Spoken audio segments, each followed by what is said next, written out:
Welcome back, friends. I'm Annabelle, and I am here to read. Every week, first we read a piece of classic literature together, then we talk about it. So down below in the video description box, you will find a copy of a free ebook, as well as some links to some additional source information and just kind of interesting things that I find interesting about interesting things. This week we are reading In the Spring by Guy de Maupassant. With the first day of spring, when the awakening earth puts on its garment of green, and the warm, fragrant air fans our faces and fills our lungs, and appears even to penetrate to our hearts, we experience a vague, undefined longing for freedom, for happiness, a desire to run, to wander aimlessly, to breathe in the spring. The previous winter having been unusually severe, this spring feeling was like a form of intoxication in May, as if there were an overabundant supply of sap. One morning on waking, I saw from my window the blue sky glowing in the sun above the neighboring houses.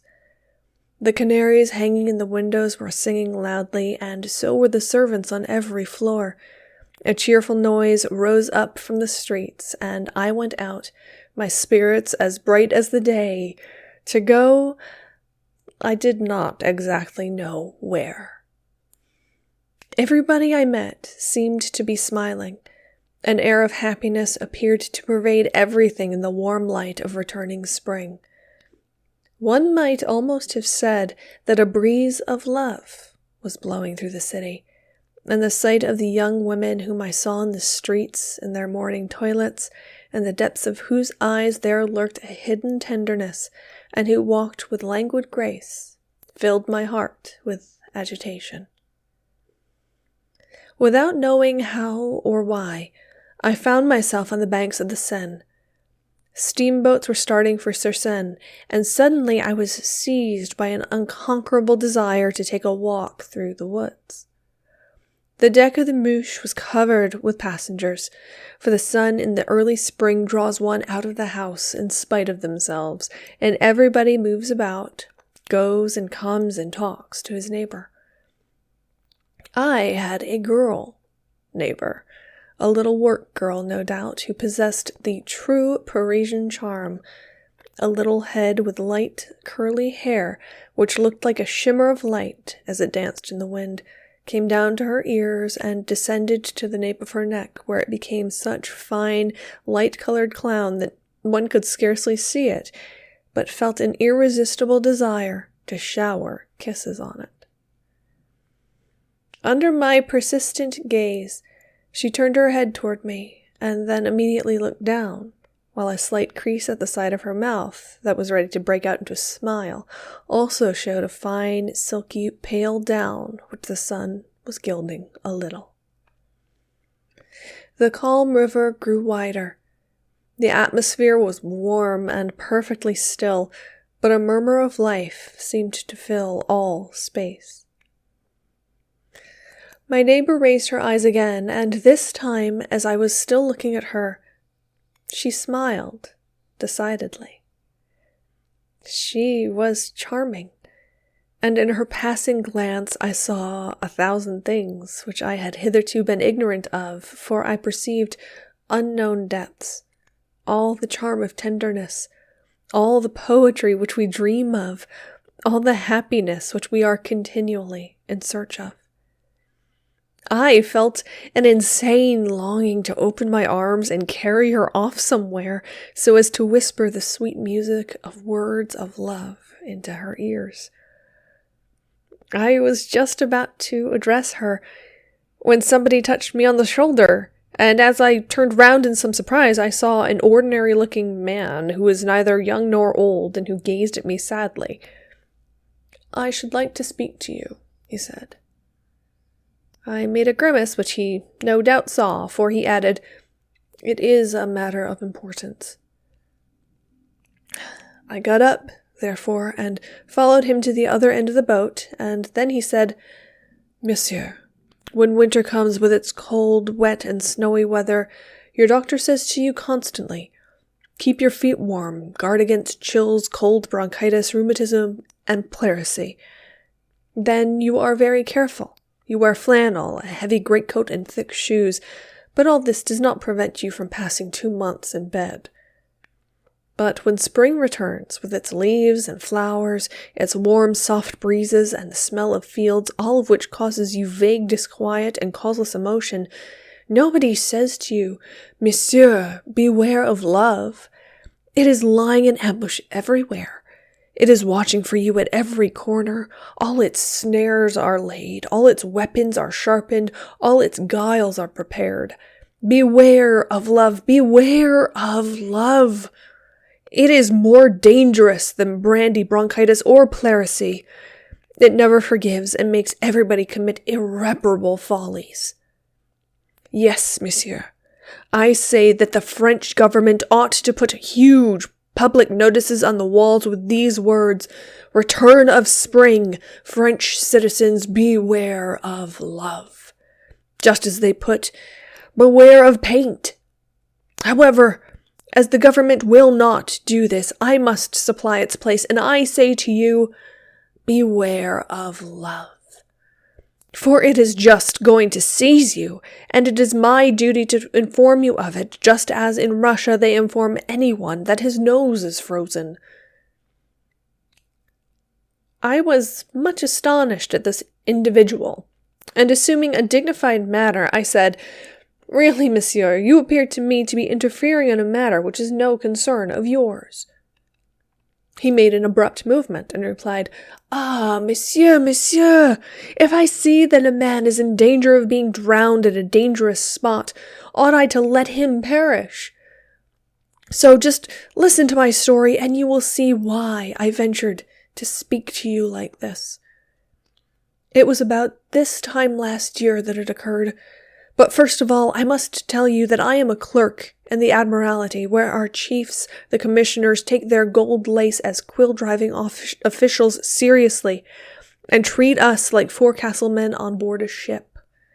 Well, from my office, I could see a small bit of blue sky and the swallows, and I felt inclined to dance among my portfolios.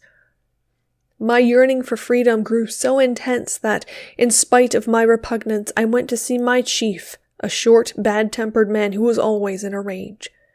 When I told him that I was not well, he looked at me and said, "I do not believe it, monsieur, but be off with you. Do you think that any office can go on with clerks like you?" I started at once and went down the Seine. It was a day like this, and I took the mouche to go as far as St. Cloud. What a good thing it would have been if my chief had refused me permission to leave my office that day. It seemed to myself to expand in the sun. I loved everything, the steamer, the river, the trees, the houses, and my fellow passengers.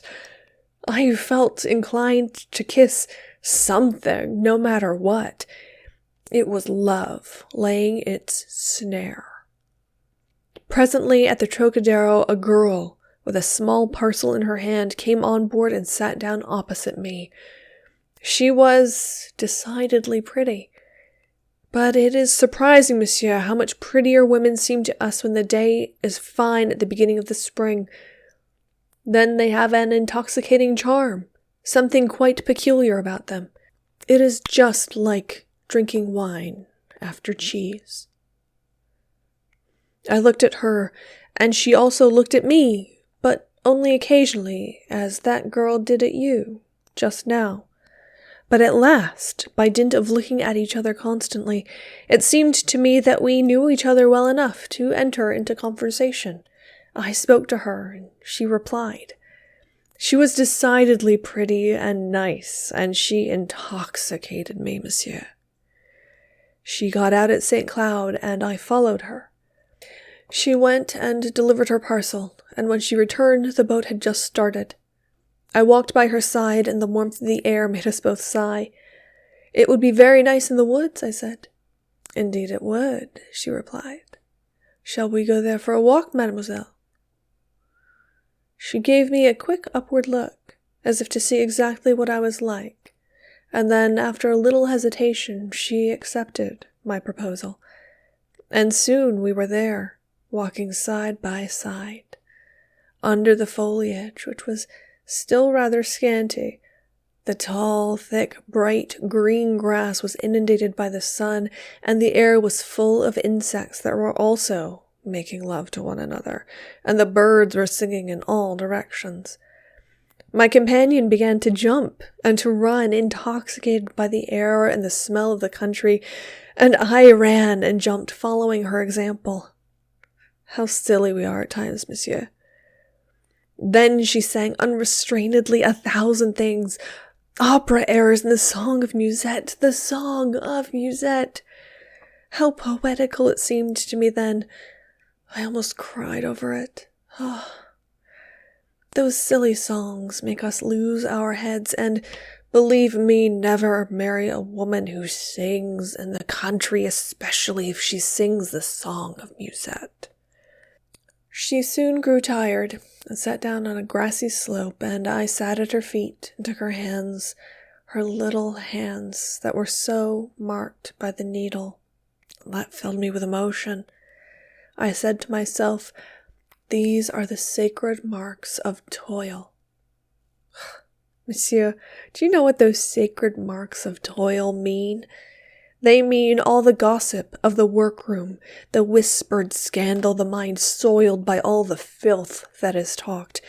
They mean lost chastity, foolish chatter, all the wretchedness of their everyday life, all the narrowness of ideas which belongs to women of the lower orders, combined to their fullest extent in the girl whose fingers bear the sacred marks of toil.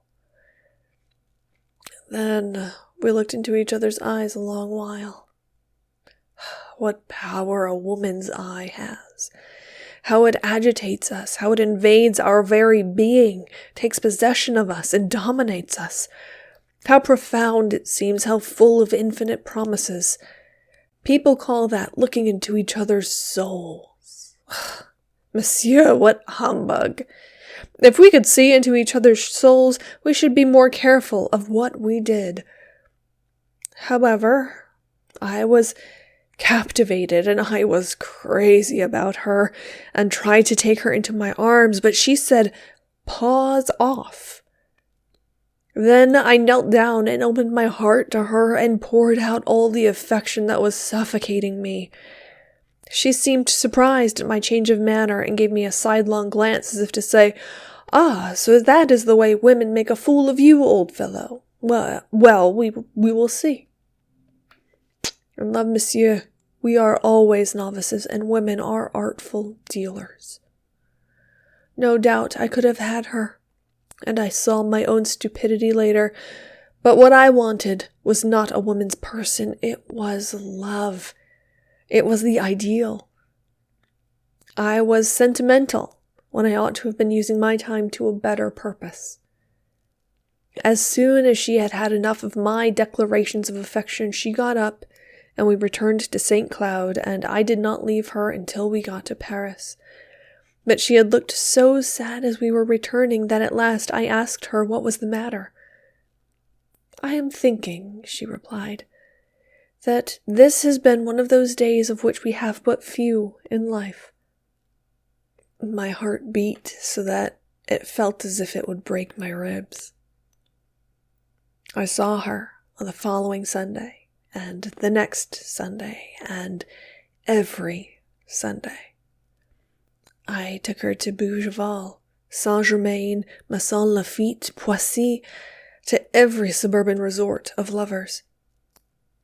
The little jade, in turn, pretended to love me until at last I altogether lost my head, and 3 months later, I married her. What can you expect, monsieur, when a man is a clerk living alone without any relations or anyone to advise him? One says to oneself how sweet life would be with a wife. And so one gets married, and she calls you names from morning till night, understands nothing, knows nothing, chatters continually, sings the song of Musette at the top of her voice. That song of Musette, how tired one gets of it. Quarrels with a charcoal dealer, tells the janitor all her domestic details, confides all the secrets of her bedroom to the neighbor servant, discusses her husband with the tradespeople, and has her head so stuffed with stupid stories, with idiotic superstitions, with extraordinary ideas and monstrous prejudices that I, for what I have said applies more particularly to myself, shed tears of discouragement every time I talk to her." He stopped, as he was rather out of breath and very much moved, and I looked at him, for I felt pity for this poor, artless devil, and I was just going to give him some sort of answer when the boat stopped. We were at St. Cloud. The little woman who had so taken my fancy rose from her seat in order to land. She passed close to me, gave me a sidelong glance and a furtive smile, one of those smiles that drive you wild. Then she jumped on the landing stage. I sprang forward to follow her, but my neighbor laid hold of my arm. I shook myself loose, however, whereupon he seized the skirt of my coat and pulled me back, exclaiming, "You shall not go, you shall not go," in such a loud voice that everybody turned round and laughed, and I remained standing motionless and furious, but without venturing to face scandal and ridicule, and the steamboat started. The little woman on the landing stage looked at me as I went off with an air of disappointment, while my persecutor rubbed his hands and whispered to me, "You must acknowledge that I have done you a great service." The end. It is actually in the spring, so I have a little bit of like birdie accompaniment that I hope you kind of enjoyed as a part of this story. I actually did have to like chop a bunch because there is a family of hawks that lives out back behind my house, and they just scream a whole lot. It's really cool, except for when I'm doing this. So In the Spring by Guy de Maupassant was originally published as Printemps in 1881 in a short story compilation of Guy de Maupassant called Maison Tellier, and if those pronunciations were off, blame Duolingo, not me. It's funny because I try my best, but the non-rhotic, like, guttural R of the French is just so hard. This is a translation from the French, so if you are following along with your own copy, a few of the words may be slightly off. You know how translations go. In the Spring, although the beginning is kind of like, oh, it's spring and everything's nice and I want to go on a journey because it's spring, and so you get that spring wanderlust going on. Most of the interesting part of the story is wrapped up in this character of this other clerk and his psychology with the spring and his wife, who he feels regret in having married after 3 months of courtship in the spring. A lot of Guy's writing is very much wrapped up in societal foibles and also like the psychological foibles of a particular character within the story.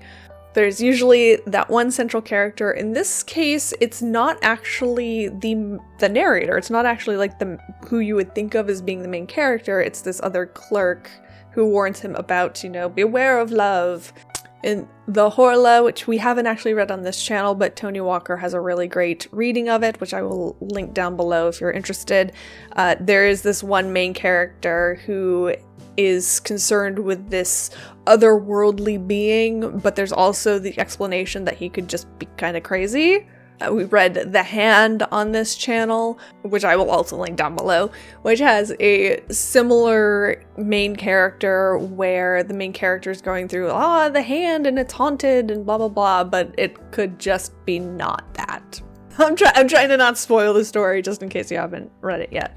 One frequent criticism of Guy de Maupassant is that he can sometimes skew a little bit misogynist, but I feel like in many cases that isn't totally true.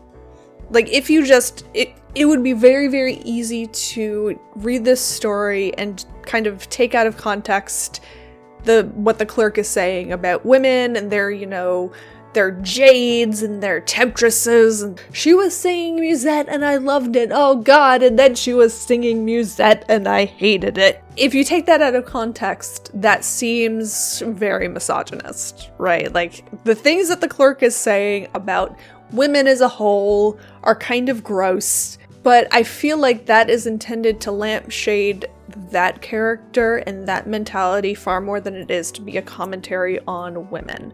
Guy de Maupassant has plenty of other stories, including The Necklace, which I will link down below, which do seem to have that kernel of, like, women are materialistic, blah, blah, blah, blah, blah. But The Necklace is such a popular story, and it's relatively easy to analyze. There's kind of a moral to it, and it is by far, at this point, his most popular work, even though it isn't actually his, like, best work, if that makes sense. If The Necklace is all that you get from Guy de Maupassant, then yeah, I can see how you would just say, this guy's a misogynist, but I feel like many of his other stories have this kind of, like, wink and a nod sense of humor about the stereotype of what women are and the role that they can serve and all that kind of thing. There's going to be a lot of links down there because I'm also going to link Musetta's Waltz, which is a very famous, you'll know it when you hear it kind of thing. And this is another one of those where it's like, I wanted to read a nice fun little story for the spring and, you know, love and how nice it is, and then it turns out to not be that. So I'm very curious to hear what you think about this story, especially in relation to his other stories. I've been finding more and more that, especially as I've been becoming more fluent in written French, because obviously my speech skills are not quite up to snuff yet, but as I've been becoming more fluent in written French, I'm finding that the actual translation of the stories can very frequently impact my enjoyment of them. Because word choice can really do a lot for a story. Maybe we'll do a video on that someday. I don't know. But on the bright side, if you didn't like this one, there's always another one next week, and I hope to see you then.